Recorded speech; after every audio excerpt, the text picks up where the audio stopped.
unlike Ethernet, most 802.11 packets have three addresses: a source address, destination address, and BSSID.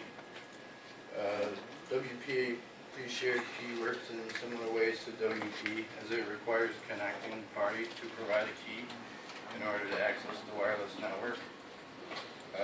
One of the main weaknesses in WPA is that it had a static encryption key, so that's one of the reasons why we changed to WPA. Encryption used with WPA relies on a pairwise master key, which is computed from the pre-shared key and the SSID. Once the client has a PMK, it and the AP negotiate a new temporary key called the pairwise transient key. Functions of the master key are random number. This is called the A nonce. Another random number called S nonce, and the MAC address of the client and AP. So this is the four-way handshake.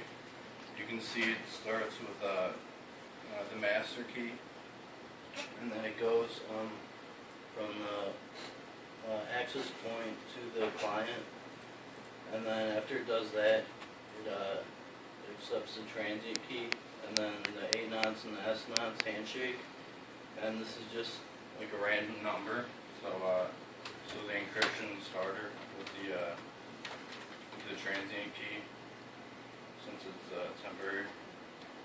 And then the MIC just checks if the master key and the transient key are correct, and then it begins to install the key. So how do we do this? We're going to use the same thing we use with WEP, the Aircrack NG suite. This is a passive sniffer. So we'll start with a couple commands. This will turn off, we'll put on the monitor mode in your wireless card. And then the last command, we're going to put it on channel 6. And then we have to make a captive file for the handshake to go to. So here an example, it's called Write Hacking Up, and then the interface of the card. And then when we do this, we're going to see on the right hand top side here we have the MAC address of the access point. And then when we've collected that, what we want to look for, this is also the SSID, it's usually the same MAC address. And then when we do this, we want to look for the client MAC address. This will be at the station under here, and this is what we're going to try to handshake with. So in order to do this, we need to kick a user off and add them back on. We do this through deauthentication.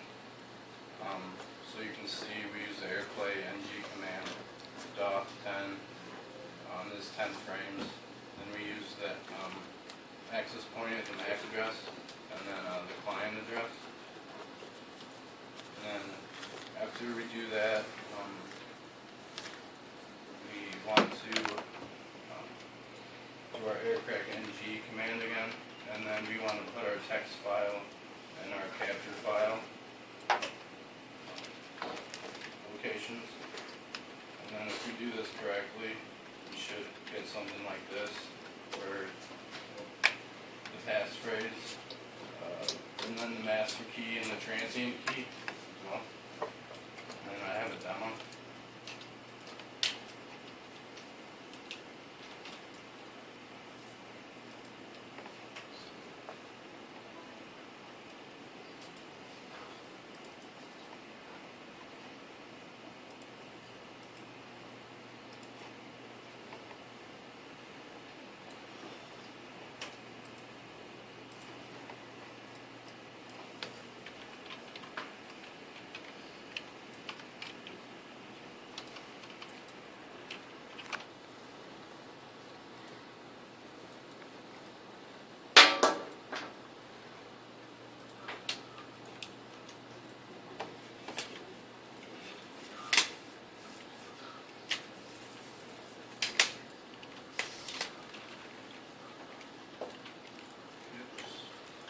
Oh, I need speaker, I think, right? I'm sorry, I was explaining. I can grab them if you want to.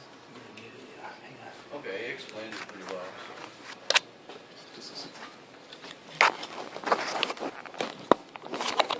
It's open. What's that?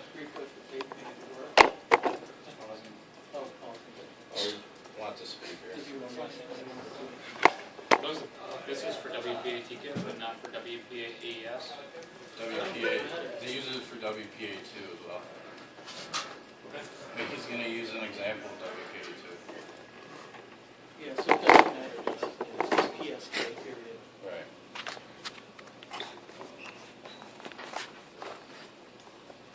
Are we pausing?